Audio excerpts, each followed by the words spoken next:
All right, now let's talk about the environmental consequences of Sundancer.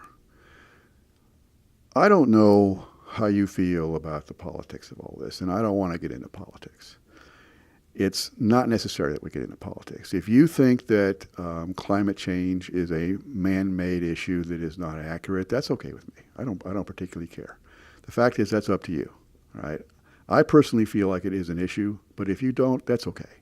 The fact is, under those conditions, you don't worry about the environmental situation with Sundancer. It's all right. The economics speak for itself, right? The economics would take the most hard-headed conservative who absolutely wants to positively reject the idea that man is affecting the climate and makes it still practical for that person to put on their home or on their business, right? It's not then about the environment. It's about money, all right? That's fine. So we can leave it like that.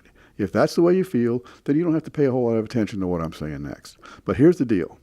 If you believe that man's actions regarding CO2 emissions are in fact affecting our environment, then you are interested in knowing what Sundancer can do about that. The thing about Sundancer is because the economics support the idea of using it, it's possible to make the idea that change will happen quickly. I don't know if you knew this or not, but I want to give you a little bit of history from the Wright brothers. All right, the Wright brothers began flying gliders in 1897. All right, in 1898, the head of the Smithsonian Institution and another fellow who was the head of the U.S. Patent Office said that man was never going to achieve powered flight. It was a practical, absolute impossibility. The Wright brothers didn't pay any attention, and they kept on flying gliders. One fine day in 1901, all right, at Kitty Hawk, they flew what they called Glider 1. All right, Glider 1 proved that man could achieve powered flight. The Wright brothers didn't like Glider 1 very well. It operated. They flew it one time. They packed it up, and they took it back to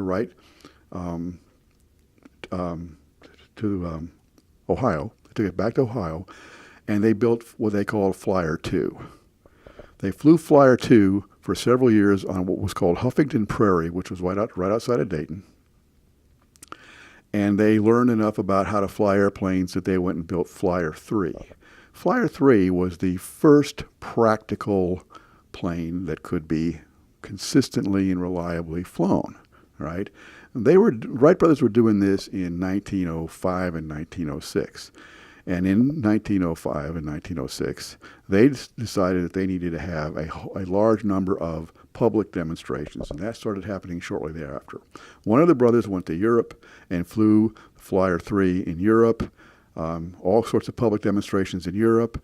The other one did it, I don't remember whether it was Wilbur or Orville, but the one that was in the States, did public demonstrations in New York. They flew it around the Statue of Liberty.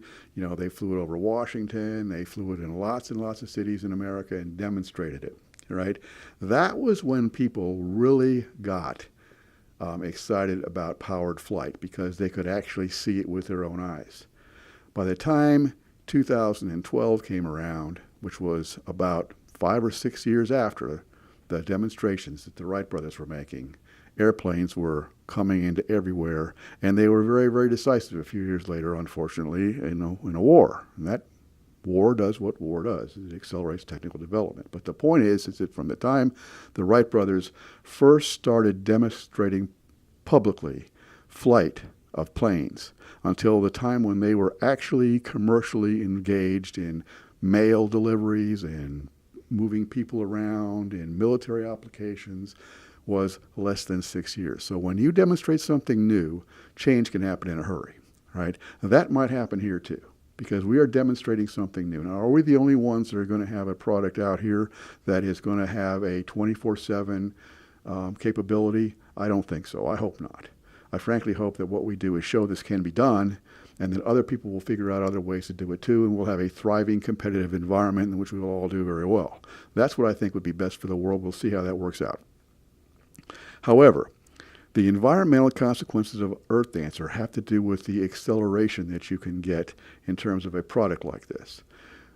Every single EarthDancer if it's used in a cogen application, is going to be using solar power for part of its energy, about 40%. It's going to then be switching over to gasification, like we talked about earlier, all right?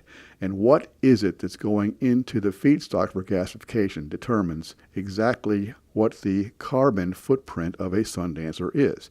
If you're taking standard household trash, and you're not putting grass clippings, and you're not putting yard waste, and you're not putting biomass in with it, all right, you have a plastic component. The plastic component is about 50%.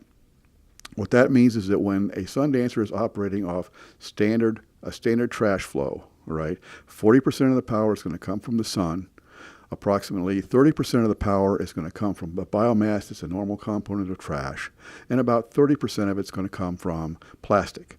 Plastic is a fossil fuel, so Sundancer does not have a 100% clean energy footprint. It depends on what you put in it. If, on the other hand, you want to go out into a local state park and you want to throw deadfall into the back of a trailer, you can use that. You can do it with Sundancer, whatever you want. So it's difficult to say exactly what the carbon footprint of Sundancer will be, because it's going to depend entirely how you use it. Right? If you use it in a factor that, or a way that incorporates a lot of biomass, then the carbon footprint is going to be very, very low. If you use it in a fashion that would include the normal waste stream of an American business or an American residence, the carbon footprint is going to be in the range of 30%.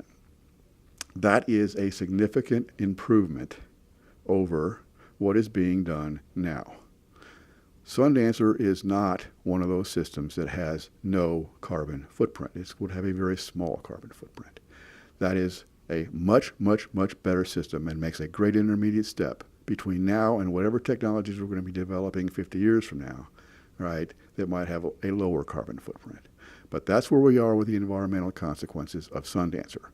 If you're putting solely biomass into it, then it is a completely clean energy system. But as soon as you start incorporating plastic into the stream of material that you're processing in the digester, as soon as it has plastic in it, it has some carbon footprint.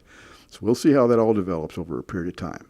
The point is that Sundancer is going to be way, way, way better than what we're doing now.